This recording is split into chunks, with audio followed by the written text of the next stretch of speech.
The stars are right, and that means it's time for another episode of The Whisper in Darkness. I'm your host, the Man from Lang. Thank you very much for joining me today. On this episode, we are continuing with our review of the player cards in the Edge of the Earth Investigator expansion. This is part 2 of our look at the Survivor cards. We're going to take a look at Bangle of Jinxes, Burn After Reading, Strength in Numbers, and Dauntless Spirit. There are spoilers throughout if you care about that sort of thing. If you enjoy what you hear, remember to like, comment, and subscribe. Just a quick reminder of how we rate cards here on The Whisper in Darkness. The best of the best get an Elder Sign, while the worst of the worst get an Auto Fail, and the cards in between get a +1, 0, or Elder Thing respectively. Cards that you build around or are good in one particular investigator get a Blessed token, while cards that we believe are destined to end up on the optional list of taboos or that are just bad for the game get a Curse token. Before we get started, I'd like to thank the patrons of this channel for their tremendous support. The Arkham Horror LCG community is amazing, and these people have gone above and beyond to bring you content like these reviews. If you'd like to support the channel's goals and see your name on this list, head over to patreon.com, sign up for a tier of your choice, and claim your rewards. That would be awesome. Special thanks to Cole Monroe Chitty for the tremendous art that graces the channel, Nicole Fiscus for the new Whisper in Darkness logo, and Nate Lost in Time and Space for the intro as well as the overlays. Thank you very much. I couldn't do it without you. Without further ado, let's get started. We are back with part 2 of our look at the Survivor cards in the Edge of the Earth Investigator expansion. We are going to kick things off with Bangle of Jinxes. It's a 2-cost asset that costs 1 experience point. It has a willpower skill icon, the item, charm, and cursed traits. It enters play with 1 charge. As a free triggered ability, you may spend a charge. You get +2 skill value for this skill test, limit once per test. And as a reaction, after an enemy attacks you, you may place a charge on the Bangle of Jinxes. It takes up an accessory slot. What do we think about this one? This is clearly designed towards Daniela. That feels pretty obvious. I guess it's fine. I don't have a lot of experience with Daniela, so I don't know how important that accessory slot is to her. But I mean, it's kind of like a rechargeable Unexpected Courage in a way, which is kind of nice. It is kind of very specific in that, a lot of investigators aren't trying to take attacks, and, that can be kind of a struggle to get going consistently because you need to be fairly tanky. But, if you're able to reliably put charges on this thing, it's pretty good. Yeah, I think the weakest part of this card is that it takes up the same slot as Cherished Keepsake and Lucky Rabbit's Foot. Not that those two are just complete standouts, you have to take them in every Survivor deck cards, but yeah, this thing, so it costs 2, it's not bad. I think if you expect to get yourself attacked twice, then this is giving you 3 charges. Yeah, that's not bad. Yeah, a rechargeable Unexpected Courage. This makes actually a good comparison to Jury Rig, where Jury Rig gives you 3 +2s, but for a very specific use. This gives you a +2, the ability to get more +2s, but they can be for any use. It is a limit once per test. Okay, so you can't dump charges onto something important. Yeah, it seems intended to be kind of more of like a steady drip than like a burst. Yeah. How often do you get attacked? I guess it depends on your investigator and what you're building. Yeah. Yeah. It feels very specifically designed for Daniela. Yeah. With it both costing 1 experience and it having that clause of enemy attacks. I mean, it is nice, I guess, because you can have enemies attack you with attacks of opportunity and then put charges on it. So maybe you play an item, have the enemy attack you, you put a charge on this, and now all of a sudden you're getting an additional +2 to that fight check or that evade check or something. Yeah. Sure, but yeah, it really depends on how often you plan on getting attacked. There's a pretty narrow use for it that I think might not actually be too bad. Is it's such a pain in the butt to have to provoke an attack of opportunity to reload your bow, your ornate bow. This is kind of nice. It takes the sting out of getting attacked, because you're reloading. This is one of the cards that I've been looking at for my Daniela deck, and I think the nice thing, and one of the nice things about Daniela is that her ability is unlimited, so it really does encourage you to be attacked a lot. And if you were able to get this down, especially in multiplayer, not so much in solo, but definitely in multiplayer, where she could be taking multiple attacks per round, the number of charges on this thing is going to mount considerably. And like you said, unlike Jury Rig, which is very limited in what you can use that skill bonus for, this can be used on anything. So for somebody like Daniela, this boosts up her willpower during those willpower skill tests, gets her over the hump of a lot of the willpower treacheries. She doesn't have great agility, so this can help in those agility treacheries. If she's fighting a boss and needs a little, she's already got 5 combat, but going up to 7 isn't bad against really big, tough enemies with retaliate and stuff like that. I think the biggest issue for me with this card is that accessory slot, because the Daniela build I'm playing, she has Hallowed Mirror to choose from, which is very good. There's Cherished Keepsake, of course, Lucky Rabbit's Foot, and as well Grizzly Totem. So there's a bunch of pretty good accessories available to survivors, and especially somebody like Daniela. So you have to think about what you're giving up in order to put this in your deck. And I think the toughest one is Hallowed Mirror because of the healing that it provides. If you're being attacked a lot, you're going to need some way to protect yourself, and Soothing Melody is pretty nice in that respect. I may look at this and pick up Relic Hunter just so I can play both. How would we rate this one? I think outside of Daniela, I just don't really see an investigator taking a lot of advantage of this.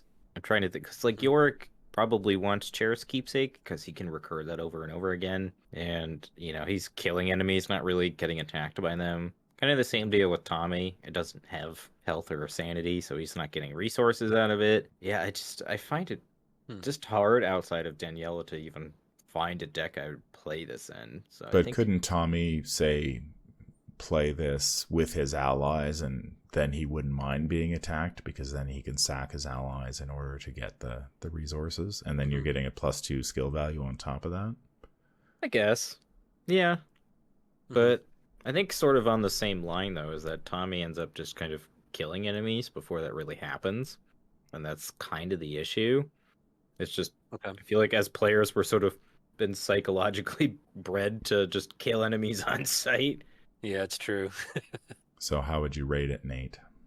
I'm going to give it an elder thing. I think outside of Daniela, it's going to be pretty hard to justify, I feel, a lot of the time. Yeah, I think in a general case, I think you can find more useful accessories that work all the time, as opposed to this, which seems to work only some of the time. That being said, if you're playing a deck that wants to run Peter Sylvester and Jessica Hyde, you can already take a large number of attacks over the course of the game, and at least this will take the sting out of being attacked. Because like you might take an attack of opportunity, or get attacked by something you didn't evade. You let Peter and Jessica soak it, and then you get that skill boost for later, so you're kind of like ahead in that regard. So yeah, I think in most cases it's probably another thing, but if you're given that you're soaking a lot of damage over the course of a game anyway, then this is probably not bad. I'm going to give this one a bless token because I think if you're playing a card like this, you're probably going to be building around it to a certain extent, especially in somebody like Daniela, or if you're building a tanky Yorick who wants to take a couple of attacks to get the +2 skill value, so maybe he has a better chance of passing some willpower skill tests. Maybe Tommy likes this, but I think it's pretty specific, and it's not something you're just going to drop in your deck on a whim. You're either playing this in Daniela, or you're building another investigator around this card so that you can take the attacks to generate the charges to get the +2 skill value on later tests. Calvin was another investigator that came to mind because he kind of likes taking attacks as well, but Lucky Rabbit's Foot is really good in him. So it's pretty tough, and he needs that card draw to get his engine online. So it's really tough to justify. Yeah, this may be one of those cards that really calls out Relic Hunter, and it might be why it is only 1 XP, because the designers recognize that this one is going to have a tough time competing with some of the other accessories. And while it's very, I think it's good in the decks that want it, it's harder to justify. So if you keep the XP cost on this thing low and then you pick up Relic Hunter at 3 XP. It's not too bad, I guess. I'll have to play a little bit more with this and see. I think I mean, Daniela likes being attacked and has cards like Toe to Toe that basically, if you got this on the table and Toe to Toe, you're not only killing a 4 health enemy, but you're getting a charge out of it as well, which is pretty good value. But whether other investigators want it, I think that remains to be seen. The next card in the box is Burn After Reading. It is a 1-cost event that costs 1 experience point. It has a wild skill icon and the insight trait. Exile a level 0 to 5 card in your hand. Discover 2 clues at your location. If the exiled card was level 2 or higher, remove 1 doom from the current agenda. Exile Burn After Reading. And this card was designed by the Council in Exile at Gen Con 2020. I'm actually very tempted to pick this up in my Daniela build simply because the idea of exiling this as well as a level 0 card, which I'm going to get back anyway, to discover 2 clues without taking a skill test, especially in poor Daniela who has only 1 intellect, is very attractive to me. As a solo player, removing a doom from the current agenda is less appealing. I've rarely found that the doom threshold on agendas is much of a factor, so I don't think I'd be willing to exile a higher level card for that effect, but I guess if maybe if you're playing in multiplayer and you want to do both, that could be helpful. And it is worth mentioning that if you do pick up the permanent Deja Vu, you could repurchase Burn After Reading for free, and then you get that level 2 card back for 1 XP. So, but the problem is that is, I believe, 5 XP. So you'd really need to be leaning into this heavily to justify it. What do you guys think? I think this card is okay. Like you said, man, from like, I don't know how often you're going to be using that removal of Doom. Though I could see it maybe in like scenario 7, scenario 8, where you just kind of have a bank of experience and, you know, maybe you're just trying to hold off that agenda advance for 1 more turn so you can do something. Mhm. In situations like that, it can be kind of nice. But yeah, I think most of the time you're just going to exile a level 0 card, grab a couple of clues, and go about your day. And if that's what this card is doing for you, that's pretty good. Yeah, I'd actually look at the remove a doom pit, the remove a doom part. That's kind of like a red herring. I think what this card really does is you imagine if it said pay 1, discard a card from your hand, discover 2 clues. It's not bad. It's kind of plain, but that's not a bad effect. Like, it's good value there. Auto clue discovery is pretty nice, especially when you get 2 instead of 1. That's pretty good. Yeah. And especially in higher difficulties where you do not want to be pulling out of the bag. So yeah, if you just thought of it like you're discarding the card, you know, like discarding and you know, because you're probably gonna just exile level 0 and you're gonna get it back for free, and yeah, this seems fine. Yeah, I like this in Daniela just because, I mean, with her 1 intellect, she really discovering clues the traditional way is really not an option for her. So between this and, say, Scene of the Crime and Evidence, you've got the workings of a decent way of discovering clues if you're playing in solo. I think if you're playing in multiplayer, Daniela wouldn't bother with this. She's going to be busy killing enemies and stuff like that, but I can definitely see the value of this in solo. Yep. Yeah, the Doom, I can think of a couple scenarios where having the ability to remove Doom is important. The one that always stands out to me, at least, is the Secret Name, especially in solo, because it is so important that I think you need to really have that scenario beaten before Agenda 4, I think, because otherwise Nahab just has too much Doom on her to reasonably deal with, and you just end up dying. Maybe something like before the Black Throne, just to keep Azathoth in check a little bit. Give yourself another turn to go find the various locations that you need to find in that scenario. If you were to able to play this twice, that's twice in a game. That might not be bad, especially if if the campaign is on the line. Maybe this is better in later scenarios in campaigns where you're going all out for the win. So having a turn or two extra is nice. And you're not going to use those cards anyway, probably. So better to remove the Doom than end the game prematurely and have that level 2 card sitting in your hand and being like, well, I could have exiled this to remove a Doom. So how would we rate this one? I'm going to give it a 0. I'm pretty indifferent to it. It's fine, but I feel like most of the time when I'm building decks, that look what I found and whatever else I'm playing for Investigate ends up being enough. And a card like this doesn't really appeal to me because I don't pretty much like the idea of kind of taxing my experience unless I'm not really doing anything else with it. And yeah, the removing of a Doom I feel like doesn't come up often enough in the games that I play where it matters. So I think a 0 is a suitable rating for this card. Yeah, I'd actually agree. On the Doom part, there's another card that does a similar thing, Fortune or Fate, where you spend 2 and you just remove a Doom from the agenda. I think it's more like prevent a Doom from being added, so effectively the same thing. Yeah.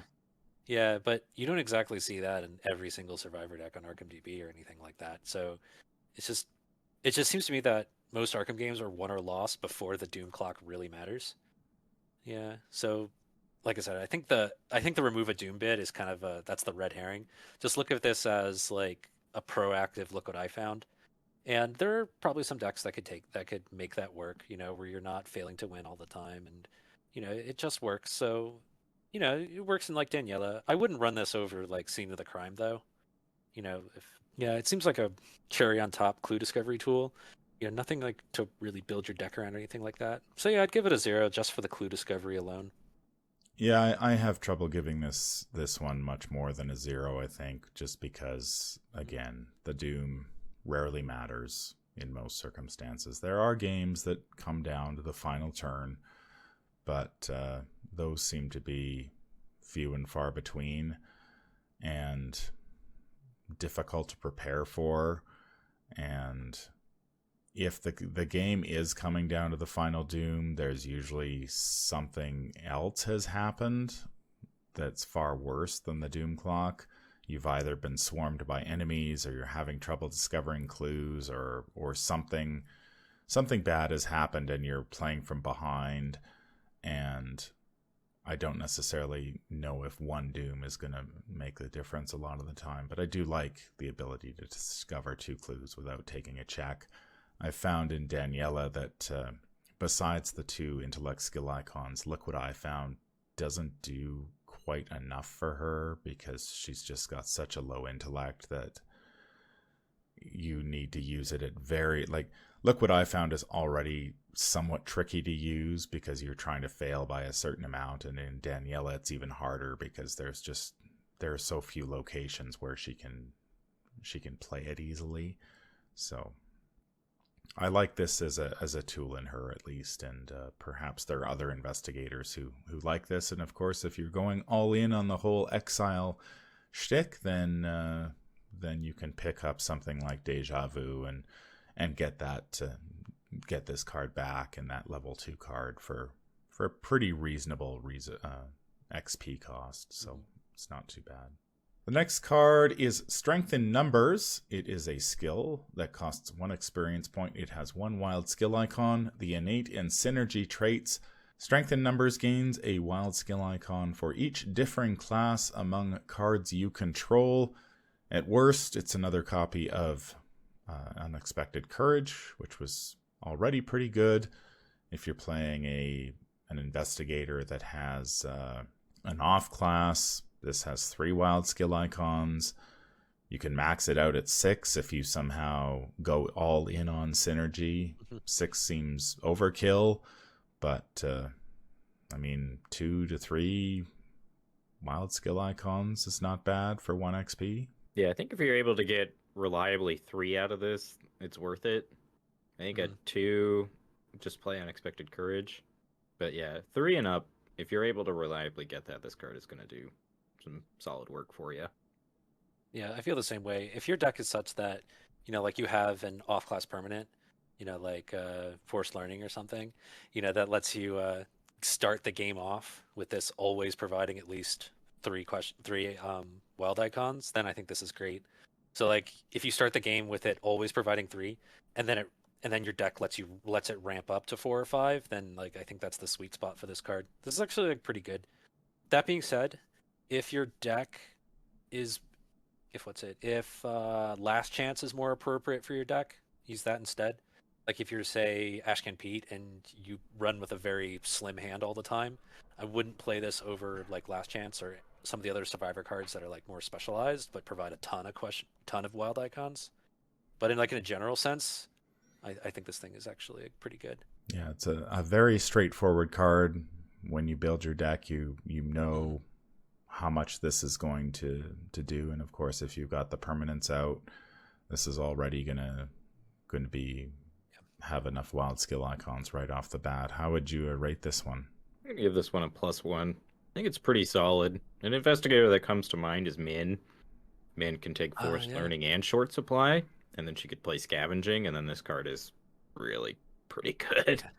Yeah, I'd also give it a +1 as well. It's not like Elder Sign territory. I mean, if it was like super easy to get it up to like 4 or 5, then like that'd be like an Elder Sign. But I think just the fact that it's not hard to set up your deck such that this thing is always giving you 3 wild icons, I think makes this +1 territory. Yeah, as we've seen with some of the synergy cards, Gang Up comes to mind, where you actually have to put some work into it or pick up one of those triple class talents that we'll look at in the multi-class card review.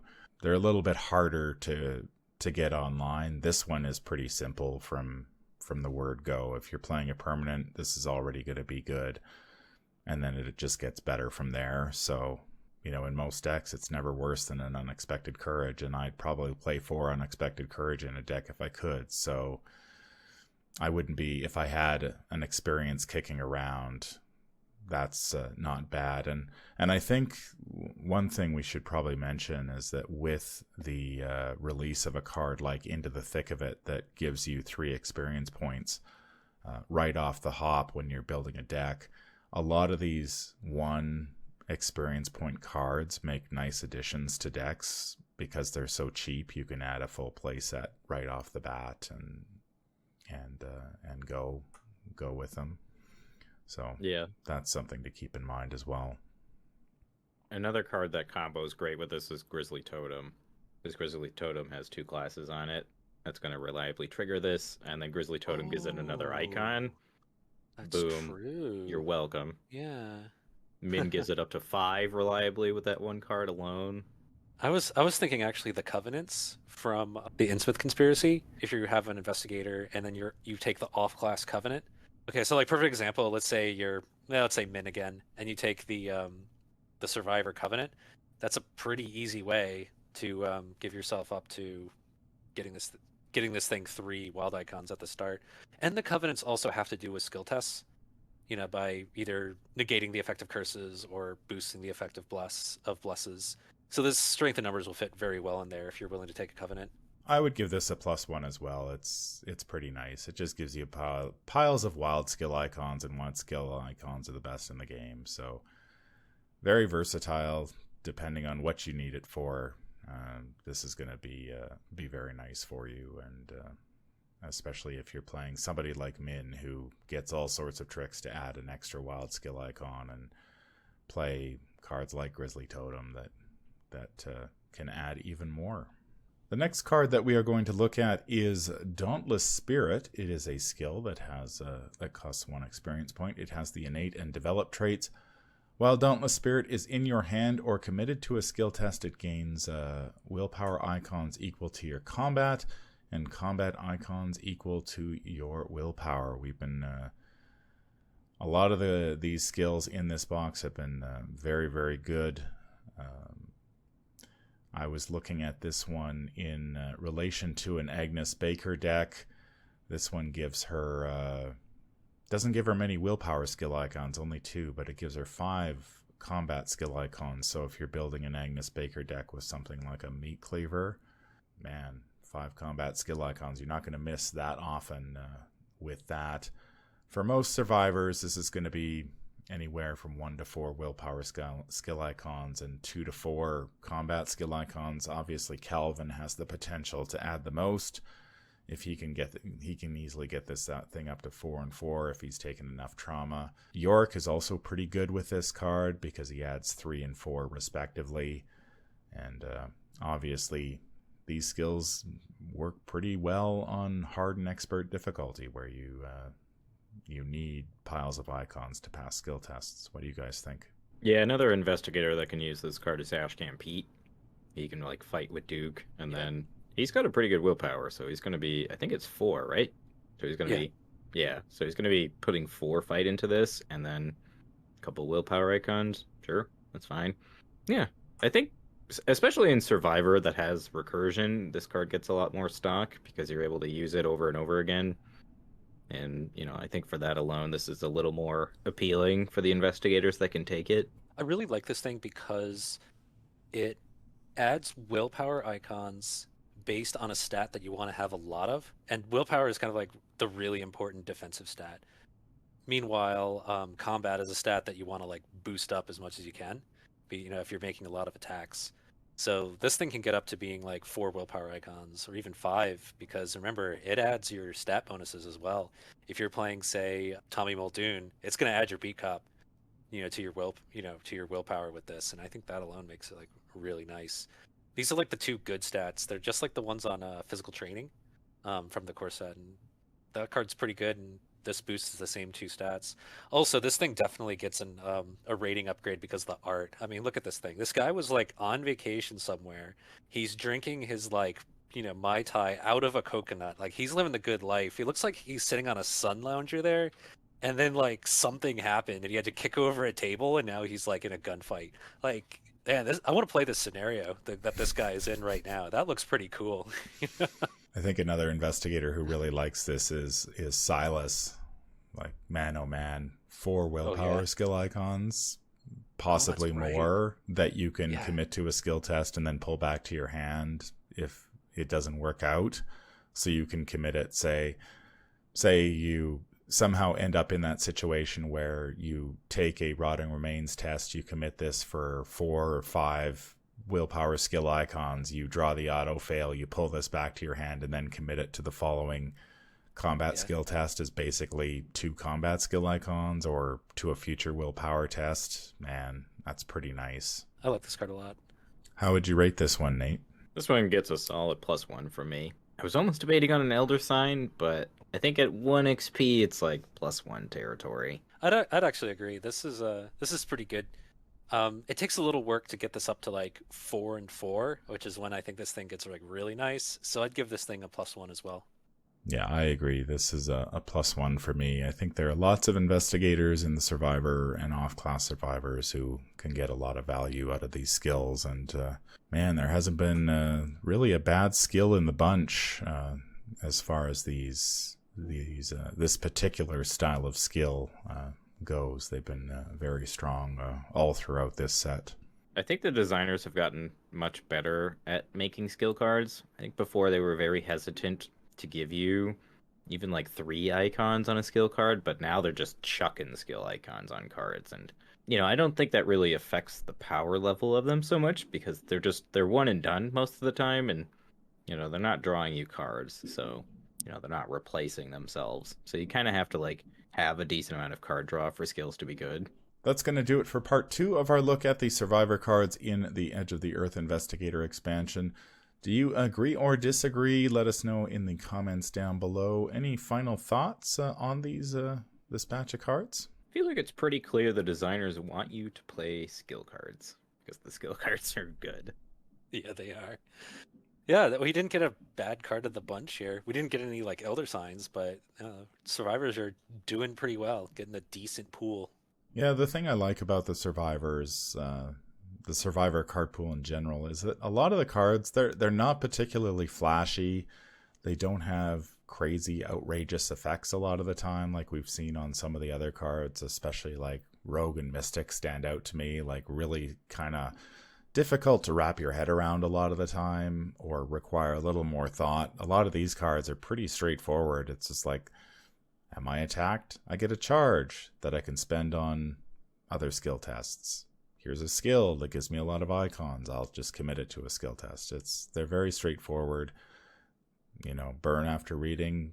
This gives me 2 clues and may remove a doom. Very straightforward. So I do appreciate that about the Survivor card pool. I think when the designers try to get really tricksy, the odds that card will land with a thud rather than a hooray increases. That's going to do it for this episode. If you enjoyed what you hear, remember to like, comment, and subscribe. If you need to contact me, I can be reached at manfromlang@gmail.com. I'm also on Twitter at manfromlang. Until the stars are right, keep your shotgun close and your elder sign closer. Take care out there, and happy investigating.